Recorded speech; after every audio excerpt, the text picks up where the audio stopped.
storyboarding, script writing, all these techniques to keep people engaged in the content that I'm sharing is kind of overwhelming me. And I'm like, what would happen if I just threw all that away and I just was myself on camera and I shared what has been meaningful and beneficial to me? I feel like this is going to find my people and it's going to resonate with the right person. So that's what I'm going to do. I'm going to share with you today about how pranayama changed my life, and I'm going to walk you through a little bit of a backstory of who I am, how I created this channel, and what my intention is for Bhuta Yoga, which is the name of the channel. What my intention is for Bhuta Yoga Academy, which is the name of the channel, and introduce you a little bit to my life so that you can get to know me. And I know that if you stick around to watch this video, then you'll probably be someone who I would resonate with. So let's get into how pranayama changed my life, how I ended up living in Costa Rica full-time, being a yoga teacher, being a content creator, all of a sudden having a platform where I record videos and people are watching and subscribing. And it's really been like just such a journey for me of discovering my voice, discovering what's authentic to me, figuring out why I want to create a YouTube channel in the first place, why I want to record videos, what I even have to say. And, you know, if you're a yoga teacher or you're a yoga practitioner, then maybe you resonate with some of the things that I'll share, because I want to walk you through a little bit of the journey of how I've created a life for myself in Costa Rica where I feel just happy, you know, like what it means to be fulfilled and happy. And it's a spiritual journey, and I want to speak to that idea of spirituality as I start to share about my journey with pranayama and make a distinction between the difference between breathwork and pranayama. I'm seeing like a rising interest in breathwork and the different technologies that are related to the science of yoga. And I call them technologies because I feel like the human body and the human mind and the nervous system is like the supreme technology of the universe. Like we have the capacity inside of us to create anything, which is pretty amazing. Like I think about how someone created this camera and the microphone, and I'm not the first idea of how that happened, but I also see in my life how creating things, right? Building things, manifesting things, building my yoga school, building and filling my yoga teacher training, the things that have manifested through me as a result of my attention on them. I've been really curious about how that process works, and really curious about the process of bringing inspiration through into the world. And why?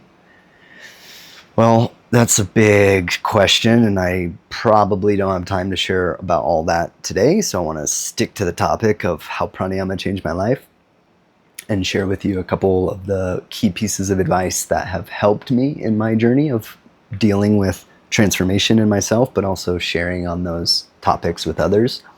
For those of you who don't know, I've been teaching yoga since 2015. I've had a yoga school for a little over when did I start that yoga school? I guess 2018 was the first time I had a yoga school in my home. And then when I moved to Costa Rica in 2020, I kind of stripped everything back, gave everything away, and started back from scratch and just went to deepen my own practice living here in the jungle. And now I live in the mountains, which is beautiful. I don't have many people around. So one of the ways that I connect to people and share what I've learned is through this medium of video recording, content creating, online courses. Those platforms help me spread the message because, yeah, I feel pretty content just being kind of alone on the path, but it's also really helpful to meet other people who resonate and have a similar interest in mine. And this is what we call Sangha. And the creation of a community has been the big kind of driving factor for creating this platform, shooting videos, building content, because I'm totally inspired at the idea of making something that will find the right person. And I've noticed that if I do that with authenticity, then the right people will resonate. So throwing away the script and just speaking from the heart in pure channel to you, and very minimal editing. You know, I'm going to probably cut out some of the you knows and the blank space, but I want you just to get to know me and feel me, because that will be, then I know that you're my friend. And, finding somebody who believes in me and believes in you is like probably the most important thing that can happen on this journey. And that's what happened for me when I met my teacher in 2016, who introduced me to pranayama and introduced me to the deeper aspects of yoga. It was when I met Steve in India back in July 2016 that his vibration, the radiance that was emanating from him, made me really be curious about, what are you doing? Like, bro, what's going on? Like, you look like a light bulb and something's happening for you. And I want a part of that. I want a piece of that. So meeting Steve and feeling that vibration was my doorway into the, I guess you could say, the higher limbs of yoga, when I started to realize that, oh, breathwork is actually not pranayama, and meditation is a really important part of this journey of getting to know myself and healing and transforming and all the things. And I finally met a guide who could share those things with me in a way that was digestible. And that was really the turning point for me. I was totally wrapped up in asana and doing handstands and mastering poses. And then when I started to sit down and dedicate time each day to specific systematic pranayama and kriya and meditation practices, my spiritual growth and my evolution just took off. There was a period of deep transformation that felt like cleaning out of all the old stuff that lasted like 2 years. And with that was a really powerful Kundalini awakening that I maybe talk more about in another video.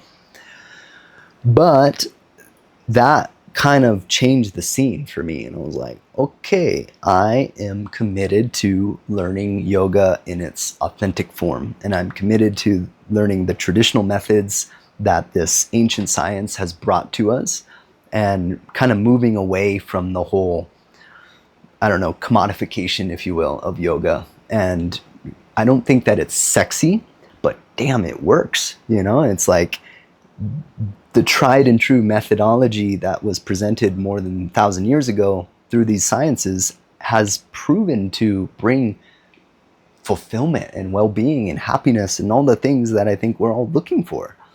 Well, that was true for me. And now here I am. When was that? I started that process of consistent pranayama practice in 2016. And now we're in 2025 at the time of recording this. And wow, I could say so many things. And there's many other videos where I talk more about this, so be sure to check them out.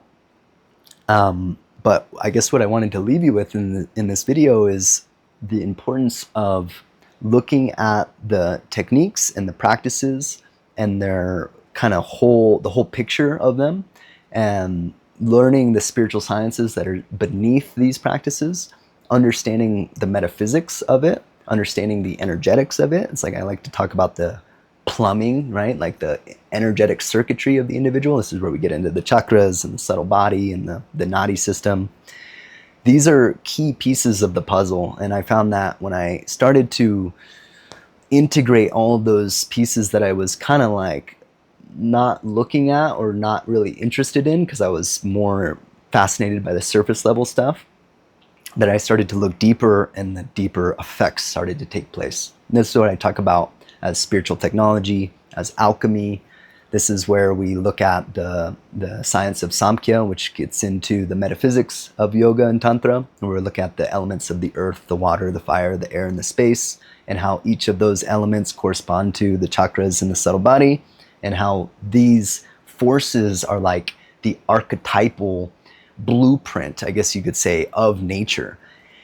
And it was like, whoa, okay, seeing all those pieces and how they fit together, and then creating a practice and a lifestyle that allowed me to align myself with those forces.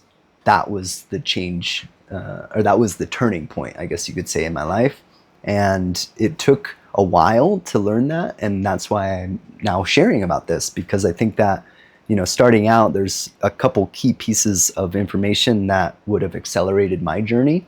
And even years later, I would have known certain things that would have shortened the timeline for me. So if that's inspiring or resonates with you, there's a free PDF that I've created. It goes into detail on the whole traditional science and the methods of working with the elements. We call it the 5 elements of Tantrik Hatha Yoga. I just wrote a book about all of this stuff, which you can download a free copy of the chapter on the mythological origins of Hatha Yoga.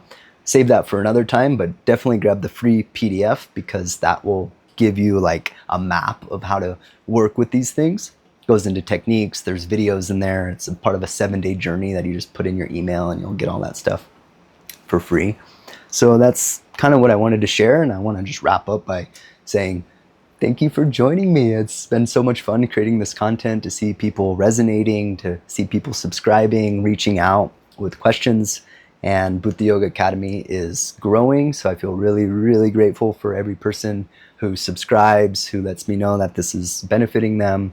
And be sure, if you have any questions or anything like that and you want me to answer those questions, you can leave a comment or send me a message, and I'd be more than happy to create more content for you to empower your practice and keep you inspired and growing and transforming in this beautiful world that we live.